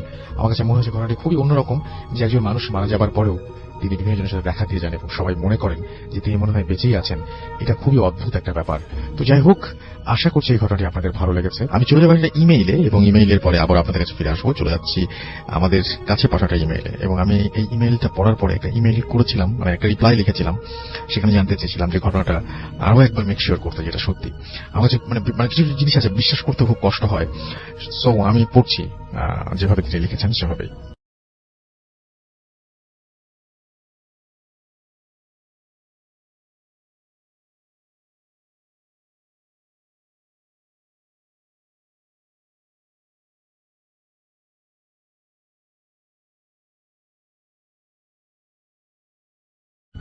আসসালামু আলাইকুম রাসেল ভাইয়া, আমি জানি আপনি ভালো আছেন এবং সবসময় ভালোর দলে, তাই আর জিজ্ঞেস করলাম না কেমন আছেন। আমার নাম কুমু। আমি এর আগেও আপনাদের সাথে একটি ঘটনা শেয়ার করেছি, সেটা ছিল আমার নিজের সঙ্গে ঘটে যাওয়া। তবে আজ যে ঘটনাটা শেয়ার করতে যাচ্ছি সেটা আমার এক ফ্রেন্ডের মামার সাথে ঘটে যাওয়া ঘটনা। ভালো লাগলে পড়ে শোনাবেন। 8 জানুয়ারি 2004। আমার ফ্রেন্ড তখন অনেক ছোট। দিনটা ছিল আমার ফ্রেন্ড শুক্তারার জন্মদিন। সেদিন ওদের বাড়িতে অনেক আত্মীয় স্বজন এসেছিল। শুক্তারার মামাও সেদিন এসেছিলেন। মামা তখন অনার্স 3rd ইয়ারের ছাত্র। সন্ধ্যা থেকে ওরা অনেক মজা করে, কিন্তু বাড়ি ফেরার সময় অনেক রাত হয়ে যায়। তাছাড়া তখন প্রচন্ড শীত, কাজেই শুক্তারা আম্মু তার মামাকে সেই রাতটা তাদের বাড়িতেই থেকে যেতে বলেন। মামা রাজি হয়েছেন, তাকে থাকার জন্য একটা তালাবদ্ধ রুম দেওয়া হয়। রাতে খাওয়া দাওয়া শেষ করে মামা লাইট অফ করে ঘুমানোর চেষ্টা করেন, কিন্তু নতুন জায়গা বিধায় স্বাভাবিকভাবে তার ঘুম আসছিল না। সবাই তখন ঘুমিয়ে পড়েছে, চারিদিকে নিস্তব্ধতা। এর মাঝে হঠাৎ করে একটা হাসির শব্দ। তিনি প্রথমে ভেবেছিলেন তার মনের ভুল, কিন্তু একটু পরে আবার সেই হাসির শব্দ, একটা মেয়ে কণ্ঠের হাসি। মনে হলো শব্দটা আসছে পাশের ড্রয়িং রুম থেকে। এবার মামা একটু ভয় পেয়ে যান। তিনি ঠিক করেন লাইট অন করে ঘুমাবেন, কাজে তিনি বিছানা ছেড়ে উঠে লাইট অন করে দেন। লাইট অন করে তিনি যা দেখেন তা সত্যি অবিশ্বাস্য। তিনি দেখলেন সুইচ বোর্ডের পাশে একটা অল্প বয়সী মেয়ের ছবি টাঙানো, অথচ তিনি লাইট অফ করার সময়ও ছবিটা সেখানে ছিল না। অবাক করার বিষয়, ঘরের আরো কিছু বৈশিষ্ট্য বদলে গেছে। পড়ার টেবিলে রাখা বইগুলো এলোমেলো হয়ে আছে, খাতাটা খোলা, এবং তার উপর একটা কলম, যেন এক্ষুনি পড়তে পড়তে কেউ উঠে গেছে। ঘরের আলনাতে রাখা মেয়েদের কাপড় যা একটু আগে পর্যন্ত ছিল না। এরপর তিনি ঘরের দরজার দিকে তাকিয়ে দেখতে পান ড্রয়িং রুমে আলো জ্বলছে। একটু স্বস্তি পান এই ভেবে যে বাড়ির কেউ ঘুম থেকে উঠে পড়ছে। এক প্রকার দৌড়ে তিনি ড্রয়িং রুমের দিকে এগিয়ে যান, কিন্তু এবার তিনি যা দেখলেন তা অবিশ্বাস্য। তিনি দেখলেন ড্রয়িং রুমটা অন্যরকম দেখাচ্ছে। সেখানে সোফায় বসে আছেন বেশ কয়েকজন, তার মধ্যে শুক্তারার বাবাও ছিলেন, তবে তাকে দেখতে বেশ অন্যরকম লাগছিল। সেখানে শুক্তারা আর ওর মা ছাড়া ওদের পরিবারের প্রত্যেকে ছিল, আর ছিল অচেনা একটি মেয়ে যার ছবি সে একটু আগে দেখে এসেছে। সবাই নিজেদের মধ্যে কথা বলছে, হাসাহাসি করছে। তারা কেউ যেন ওনাকে দেখতেই পাচ্ছে না। মামা স্তব্ধ হয়ে দাঁড়িয়ে রইলেন। তার সামনে এতগুলো পরিচিত মানুষ, অথচ তিনি কাউকে ডাকতে পারছেন না। হঠাৎ করে অচেনা মেয়েটি উঠে পড়ল এবং তার পাশ দিয়ে ঘরে ঢুকে পড়ার টেবিলের সামনে গিয়ে দাঁড়ালো। তাকে দেখতেও পেল না। কিন্তু এবার যখন মেয়েটি পেছনে ফিরল, মামার মনে হচ্ছিল মেয়েটি তাকে দেখতে পেয়েছে। তারপরই মেয়েটি দৌড় দিয়ে ঘর থেকে বের হয়ে গেল। মামা আর নিতে পারলেন না। তার মনে হলো তার মাথাটা ঘুরছে। এরপর আর কিছু মনে নেই। সকালবেলা মামা স্বাভাবিকভাবে ঘুম থেকে উঠলেন। তিনি ভেবেছিলেন হয়তো সবটা স্বপ্ন, কিন্তু শুক্তারার বাবা মা এসে বললেন ভোরবেলা তারা তাকে দরজার কাছ থেকে মেঝেতে পড়ে থাকতে দেখেন। তখন তিনি সব ঘটনা খুলে বলেন। শুক্তারার মা প্রথমে কিছু বুঝতে না পারলেও শুক্তারার বাবা কি ভেবে উঠে পড়েন এবং একটু পর একটা ছবি নিয়ে হাজির হন। মামা ছবিটি চিনতে পারেন। এটি সেই ছবি যেটা তিনি কাল রাতে সুইচ বোর্ডের পাশে টাঙানো দেখেছিলেন। শুক্তারার বাবা বলেন এটা তার ছোট বোনের ছবি, সেদিন থেকে প্রায় 6 বছর আগে সে মারা গেছে। মামা অবাক হয়ে যান। তিনি অবশ্য জানতেন না যে এই বাড়িতে ছোট মেয়েটি মারা গেছে, তবে সেটা তার বোনের বিয়ের আগে। তিনি জানতেন যে এই বাড়িতে ছোট মেয়েটি মারা গেছে, তবে সেটা তার বোনের বিয়ের আগে। কাজেই সেই মেয়েটি সম্পর্কে তিনি বিশেষ কিছুই জানতেন না। শুক্তারার বাবা আরো বলেন, তার ছোট বোন অন্য সাধারণ মেয়েদের থেকে আলাদা ছিল। সে অতীতের বিভিন্ন ঘটনা বলে দিতে পারত এবং যেটা সে কখনোই জানত না। আবার সে ভবিষ্যতে নানা ঘটনাও বলে দিত, যা পরবর্তীতে সত্যি হয়ে যেত। এরকমই একদিন সে বলেছিল তার ঘরের দরজা থেকে একটা নীল রঙের টি শার্ট পরা মানুষ দাঁড়িয়ে আছে। সে দৌড়ে সেখান থেকে বের হয়ে আসে। উল্লেখ্য, মামা সেদিন নীল রঙের একটা টি শার্ট পরেছিল। শুক্তারার বাবা বিষয়টি ভুলেই গিয়েছিলেন। আজ মামার কথা শুনে তার সব মনে পড়ে যায়। তার ছোট বোন কিভাবে মারা গিয়েছিল তা তারা আজও জানে না। তারা পুলিশকে জানিয়ে পোস্টমর্টম করতে চেয়েছিল, কিন্তু তাদের মা এতে কোনোভাবে রাজি হননি। তারপর তার মা এই ঘর থেকে মেয়েটির সব জিনিসপত্র সরিয়ে ফেলেন এবং ঘরটি বন্ধ করে দেন। মামার থাকার জন্যই প্রথম ঘরটা খোলা হয়, তবে তাদের সাথে কোনো অস্বাভাবিক কিছুই ঘটেনি। তাহলে আজ কেন মামার সাথে এই ঘটনাটি ঘটল? আর এত বছর আগের একটি ঘটনার সাথে এর সম্পর্ক কি? আর সেই মেয়েটি কে এসেছিল, কে ছিল, সে কিভাবে সবকিছু দেখতে পেত? তবে কি মামার সাথে তার দেখা হয়েছিল অন্য কোনো পৃথিবীতে? কিছু প্রশ্ন থেকেই যায়। কিসমত আরা কুমু লিখেছেন রাজশাহী থেকে। আমরা পড়ে শোনালাম আপনার ঘটনাটা। Thank you very much. তো আমি সেরকমই একটি ঘটনা পড়ে শোনাচ্ছি আপনাদেরকে। আশা করছি আপনাদের ভালো লাগবে। যেভাবে লেখা আছে সেভাবেই পড়ছি। প্রিয় রাসেল ভাই, আমার সালাম নেবেন। আমি নিয়মিত ভূত এফএম শুনে থাকি। যেহেতু স্টুডিওতে এসে শেয়ার করা সম্ভব না, তাই আমার ব্যক্তিগত জীবনে ঘটে যাওয়া একটি ঘটনা আপনার মাধ্যমে ভূত এফএমের শ্রোতাদেরকে জানাতে চাই।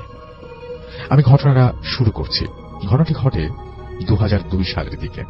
তখন আমি ইসলামী বিশ্ববিদ্যালয়ে কুষ্টিয়ার ছাত্র। আমাদের ডিপার্টমেন্ট থেকে কুমিল্লায় শিক্ষা সফরে যাওয়ার সিদ্ধান্ত হয়।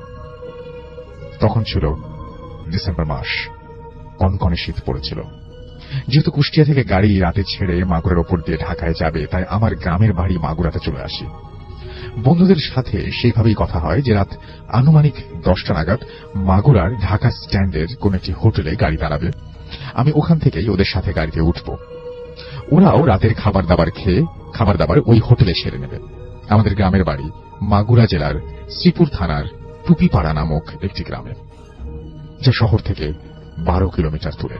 যাতায়াত ব্যবস্থা ভালো, পাকা রাস্তায় নিয়মিত টেম্পু ও বাস চলাচল করে। রাত 10টা থেকে 11টা পর্যন্ত শ্রীপুর থেকে মাগুরা যাওয়া তেমন কোনো বিষয়ই নয়, সর্বোচ্চ 1 ঘন্টা লাগে। তাই আমি বাড়ি থেকে রাতের খাওয়া দাওয়া সেরে বাবা মায়ের কাছ থেকে বিদায় নিয়ে রাত 8টা নাগাদ বাড়ি থেকে বের হই। আমাদের বাড়ি থেকে শ্রীপুর বাজার 1 কিলোমিটার, ওই পর্যন্ত ভ্যান বা হেঁটে যেতে হয়। তারপর শ্রীপুর থেকে টেম্পুতে মাগুরা। আমি খুব নিশ্চিন্ত মনে বাড়ি থেকে বের হলাম।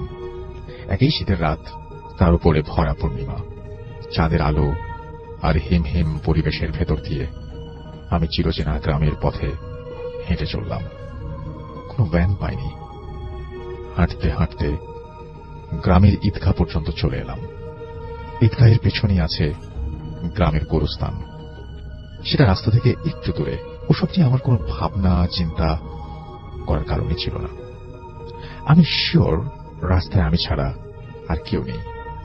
থাকলে অবশ্যই আমি দূর থেকে দেখতে পেতাম। যখন হাঁটতে হাঁটতে আমি ঈদগাহ ও গোরস্থান পার করছি, হঠাৎ দেখি 2-3 হাত ধরে রাস্তার ওপরে ঘোড়ার পা। তবে তা ধোয়ার কুণ্ডলি পাকানো।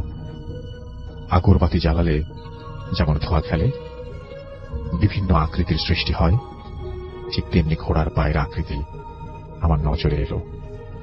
ওই পা লক্ষ্য করে আমি যখন ওপরের দিকে তাকালাম, দেখি বিশাল একটি ঘোড়া আমার সামনে দাঁড়ানো। তবে সেটা ধোঁয়ার মতো। ওটা দেখেই আমার সারা গায়ের লোম দাঁড়িয়ে গেল। ভয়ে আমার মাথার চুল সব যেন খাড়া হয়ে গেছে।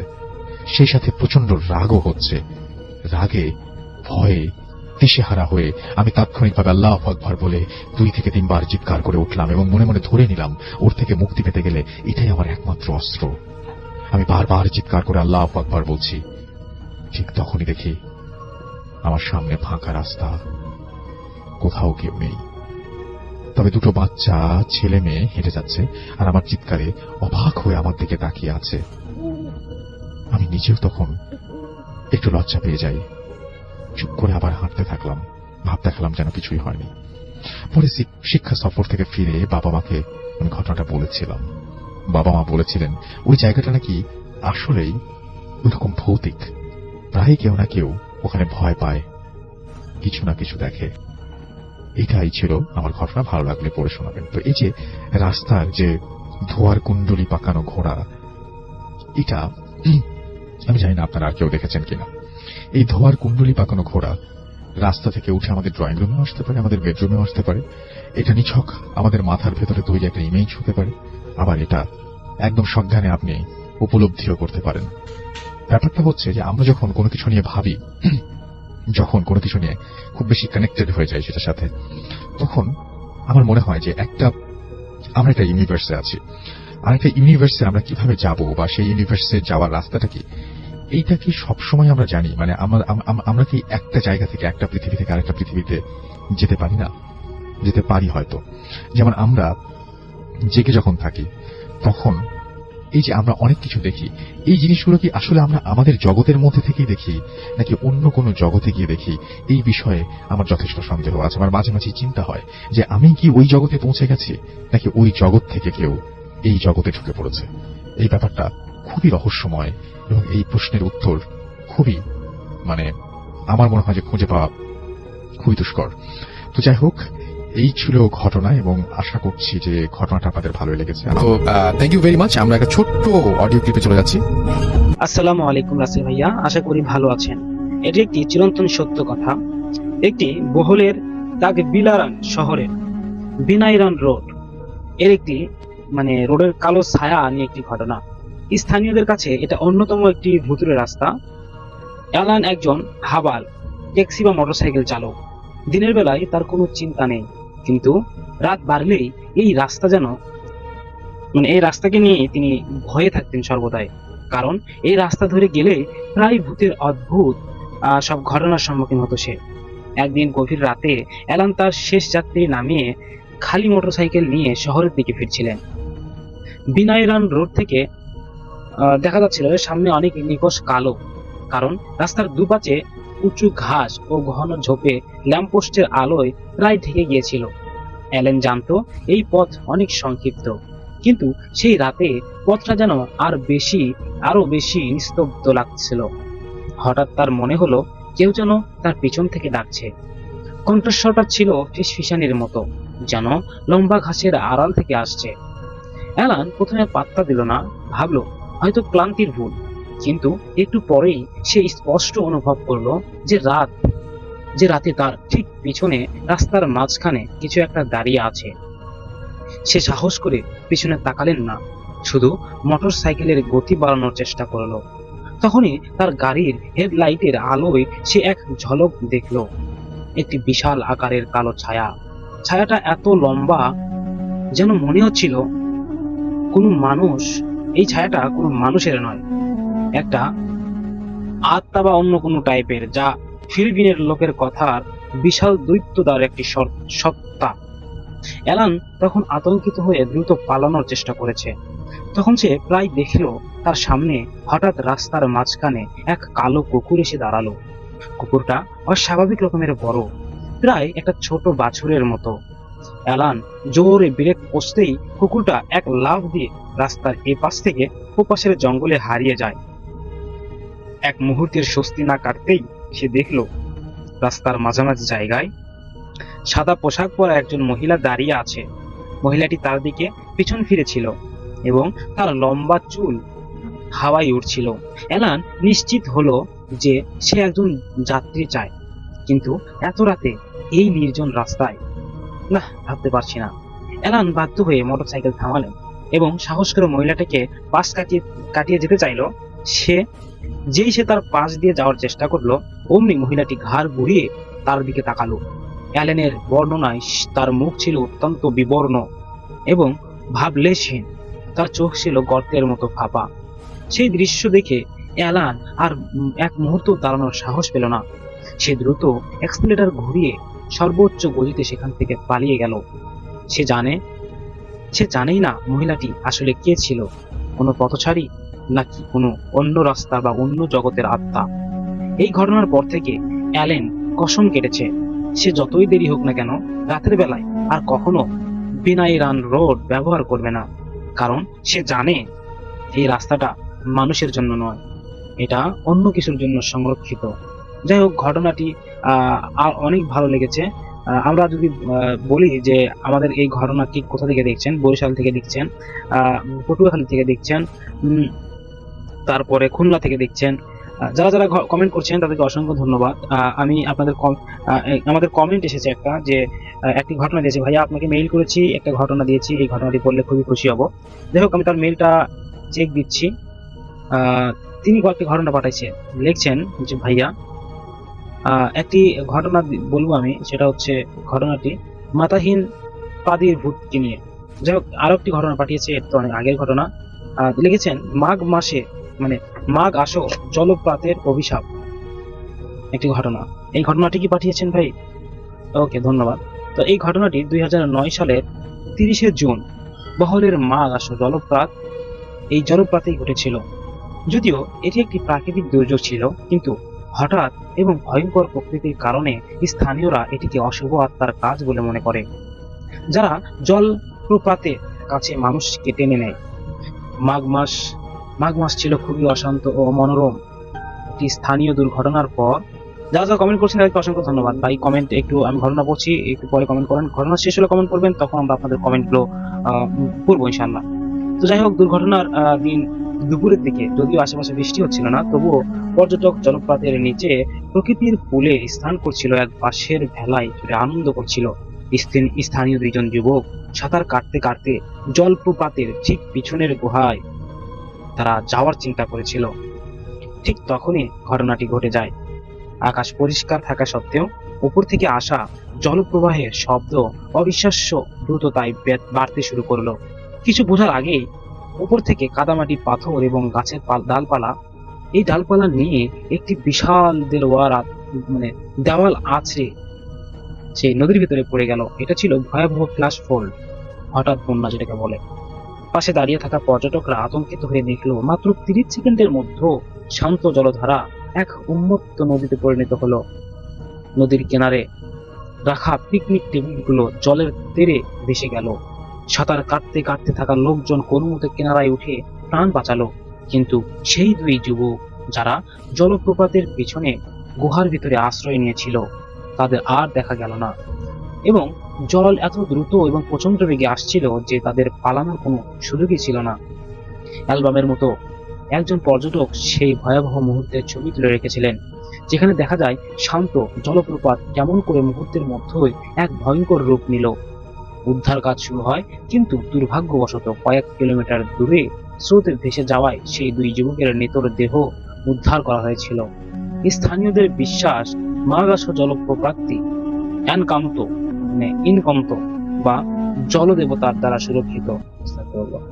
ভাই, এইসব ঘটনা লিখবো না যেসব ঘটনাগুলো আসলে কোনো ধর্মকে অবলম্বন করে। আমরা এখানে ভয়ঙ্কর ঘটনাগুলো বলবো, যে ঘটনার ভিতরে হিন্দু মুসলিম এগুলো আসা যাবে না, কোনো বিদ্রোহ হবে না। ঘটনাগুলো আমরা সবসময় মসৃণ করার চেষ্টা করব। ভয়ঙ্কর জীবনের ঘটনা, আপনাদের সাথে ঘটে যাওয়া সঠিক ঘটনা, সত্য ঘটনাগুলো পাঠাবেন। এগুলো ঘটনায় আমাদের অডিয়েন্স সবসময় শুনতে চায়। তো আপনারা কমেন্ট করতে থাকেন, কে কোথা থেকে কমেন্ট করছেন দেখি। অনেকেই দেখছি কমেন্ট করছেন, অসংখ্য ধন্যবাদ। আমরা যদি নেক্সট টাইম আবার কখনো ঘটনায় আসি কালকে, তখন আপনাদের কমেন্ট করবো ইনশাআল্লাহ। সে পর্যন্ত সবাই ভালো থাকুন, সুস্থ থাকেন। দেখা হচ্ছে নেক্সট কোনো ইমেইল এপিসোডে। আসসালামু আলাইকুম। লিসেনার্স, আজকের এই ইমেইল এপিসোডটি এতদূর পর্যন্তই। যারা এখন পর্যন্ত আমাদের চ্যানেলটিকে সাবস্ক্রাইব করেননি, তারা অবশ্যই চ্যানেলকে সাবস্ক্রাইব করুন এইরকম ভয়ঙ্কর ইমেইল এপিসোড পাওয়ার জন্য। আপনাদেরকে একটু কথা জানিয়ে রাখি যে আমাদের চ্যানেলের লিসেনার যারা লাখ লাখ মানুষ আমাদের চ্যানেলটিকে ভিডিও দেখে, তারা কিন্তু আমাদের চ্যানেলটিকে বর্তমানে সাবস্ক্রাইব করে রেখেছেন এবং নতুন নতুন ঘটনা দেওয়ার আগে সর্বপ্রথম আপডেটগুলো তারা পেয়ে যাচ্ছেন। আপনারা আমাদের চ্যানেলকে সাবস্ক্রাইব করে বেল আইকনটি অল করে রাখুন, তাহলে সম্পূর্ণ ঘটনা পাবলিশ করার আগেই সবার আগে আপনি পেয়ে যাবেন। লিসেনার্স, চলুন আমরা আরো একটি ঘটনায় যাব, যে ঘটনাগুলো আপনারা পাঠিয়েছেন। চলুন দেরি না করে ঘটনাটি সম্পূর্ণ শুনে আসি, এবং ঘটনা শোনার পরে আপনাদের সাথে যদি কোনো ভয়ঙ্কর ঘটনা থেকে থাকে, সেই ঘটনাগুলো আমাদেরকে পাঠাবেন। চলুন শুনে নেওয়া যাক লিসেনারদের ঘটনা।